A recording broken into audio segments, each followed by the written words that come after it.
Hi wrestling fans, thanks for clicking today's dreaded D-Rose report. I'm in mourning.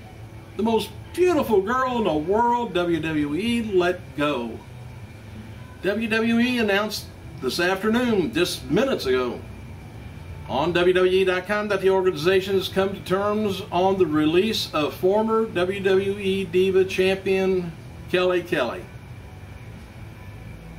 Anyway, WWE has come to terms with the release of Kelly Kelly as of today, September 28th, and WWE wishes Kelly Kelly the best in all of her future endeavors. The statement reads, minutes after the announcement, Kelly wrote on Twitter, "I had an amazing 6 years with WWE, great friends, and have the most loyal and amazing fans in the world." She's talking about me too.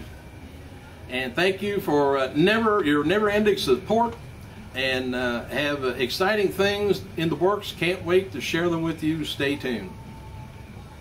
I'm tuned now. After taking a hiatus in May, it was rumored that Kelly was looking for to part ways with the organization to pursue modeling and acting endeavors, but WWE officials, they attempted to sign her to a new longer contract, but the agreement was reached. I don't know what the deal is. So initially a catalog model, Kelly debuted in WWE's ECW brand back in June '06, and with the character of an exhibitionist, and she became a popular. I remember that. They wouldn't do that now on a bed. Anyway, the popular wrestler went with the ensuing years and accumulating a Diva Championship in June of 2011. After taking some time off in May, she made very few WWE appearances in August before disappearing again. This is another late-breaking news. TNA Impact Wrestling announced that Lex Luger is going to be one of the featured guests as part of the inaugural TNA Hall of Fame celebration, inducting the icon Sting.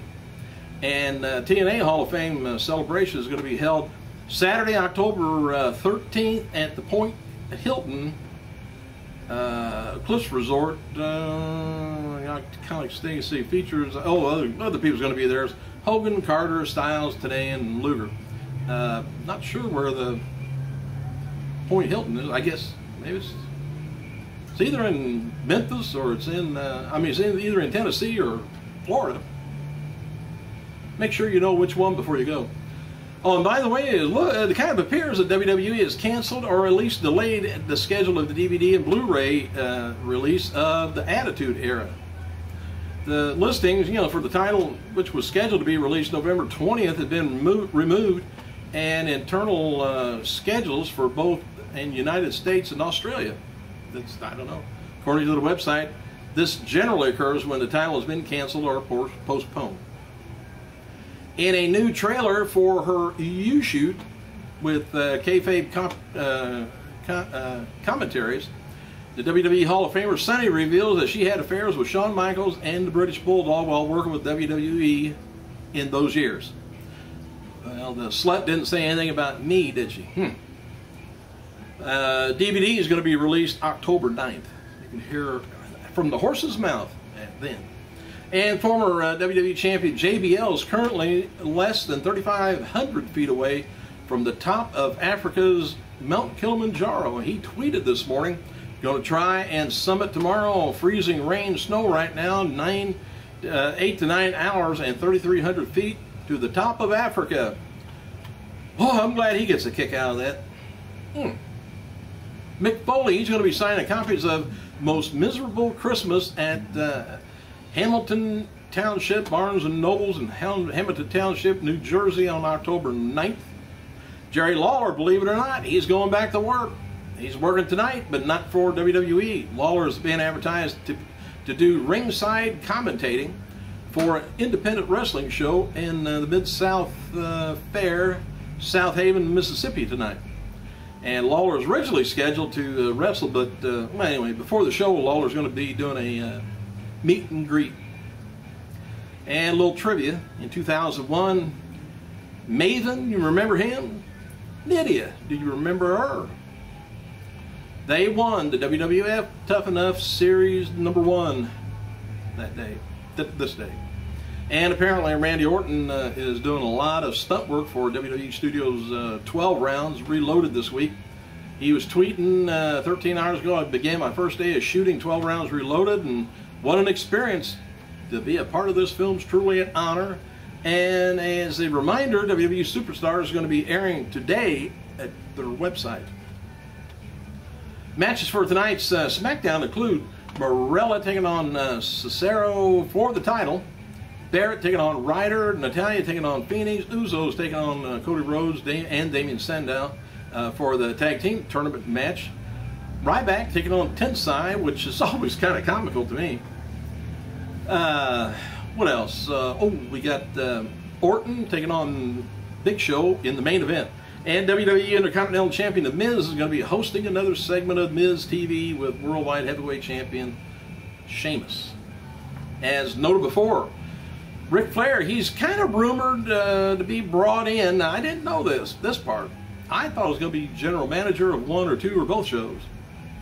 But he was general manager of Saturday morning. Hey, anyway, Flair is rumored to be brought in as a new mouthpiece for Dolph Ziggler. You say new? WWE officials say they aren't negotiating, they say they're not anyway, with Flair. And there's been talk of having Ziggler fire Vicky before winning the World Heavyweight title, and the idea would pair Ziggler and a new mouthpiece once he won the World Heavyweight title, which brings in Flair for the World title. Ziggler is expected to become champion before the year is over. And 35 years old, John Cena is currently dealing with back pain, elbow pain, neck pain, hip pain. Tell me about it. There's been a lot of talk for months, though. Who's the next in line to be the top guy in WWE? Well, Vince McMahon's days are likely kind of numbered somewhat. So some believe the next top guy after Cena will be Vince's last ever hand-picked top guy. Vince is told, Cena won't be replaced as top guy until his body just breaks down or the public gets tired of him. And there's a feeling that if you don't think about the future now, as Vince has never gone with that, anyone older than 40 as his top guy, because he thinks he cuts bait early and then moves on. So here's what the angle of this story is I'm telling you. Vince told both the traveling and non-traveling writing staff, as well as Raw and SmackDown crews, that they are now to put the emphasis on storylines and angles for Sheamus. The idea is that Punk is a heel and he won't be that top guy. Plus, in their minds, what a top guy is supposed to look like, Punk don't fit it. And Triple H is also backing Sheamus because he's big enough, dedicated enough, and loyal enough. And at the same time, many of the people feel Sheamus wouldn't be right as a face of the company because of his character. Another downside is Sheamus is he's almost 35.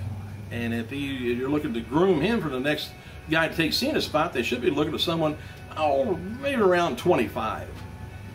Got some experience. Very popular app song, a very popular app called Song Pop is used on Facebook and mobile devices as the new WWE theme category. And Orton confirmed on Twitter that WWE 12 rounds is going to be rated R for violence and language. The original 12 rounds in 09 was rated PG-13. Maybe they could make more money off of getting out of that PG crap. Hang on a second. All right, where was I? Oh, former Major League Baseball star Jose Canseco looks to desperately seeking a job in professional wrestling. He must have heard there was good money in it. Noted before, it's been a while back that he'd been contacted by, he contacted TNA president Dixie Carter about working there. Canseco also reached out to WWE about being a social media ambassador. All right, former superstar John Morrison, he'd been working hard. I would be too if I was married. Anyway, making it in Hollywood. He said he's currently filming a movie with Danny Trejo and has been spending most of his time looking to audition and try to make contacts in the industry. Trejo, I'm not sure who he is. Anyway, Morrison is still doing independent wrestling dates if they pay well. and he doesn't want to be away from Los Angeles for any length of time or make any major wrestling commitments in case anything opens up to him, and he's holding his breath. Morrison doesn't seem too interested in returning to WWE after a lot of the talent's been leaving on their own note with WWE. In a great sense, you can make a lot of money there, but there's a lot of restrictions of what you can do, how long you be away from the company's schedules, and it's impossible to do anything off to the side, you know, that you really like to do, like be home. Regarding Melina, the two are still dating, but she recently suffered a torn calf. I didn't know she messed around with cows or, you know, the babies. Anyway, it's been she hasn't been wrestling, but open to managing. Hope she manages is right by here. And for the month of August, WWE live events in North America averaged about 5,600 plus paid fans, up 25.9% from the 44 point, well, a little over 4,400 in August of 2011. WWE.com had about 13 million unique visitors in August, up 11%. And I know you're really interested in that. They also shipped 301,000 DVD units this August, up about 8% from last year. As noted before, WWE will debut the main event on ION Network next Wednesday. Most fans are expecting the show to be something like Superstars for the first few weeks, feature top talent, and then mid-carders get used. Word is that WWE is gearing up for the show not to be throwaway like Superstars has turned into, and apparently ION's paying them for quality shows, so they better draw the ratings. WWE website's got an article up asking if it's time for Dolph to break away from Vicky. Vote.